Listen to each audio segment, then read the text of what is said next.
何文田如一個960尺3房1套，連埋呢個儲物室，究竟有幾大？依家即刻同大家去睇下。同大家去睇下呢成個客廳嘅佈局。主要呢個客廳呢都係一個長方形嘅客廳。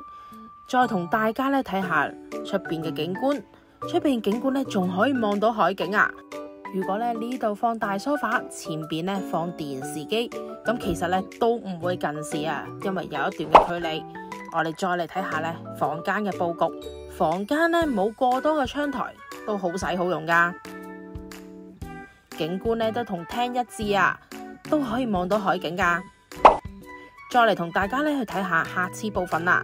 客廁呢度2個洗手間呢都係名廁嚟嘅。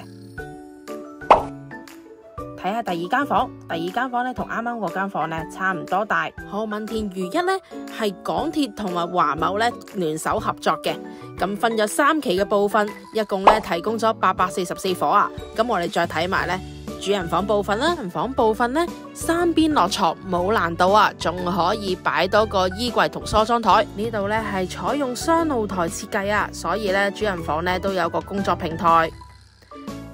景觀呢都係望翻呢同廳一致，仲可以望到海景。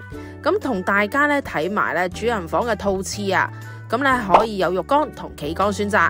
咁再同大家呢去睇下廚房部分。廚房呢係用咗一個 U 字型嘅設計啊，氣呢一樣用得咁上乘啊。焗爐啦、抽油煙機、酒櫃都係米娜嘅。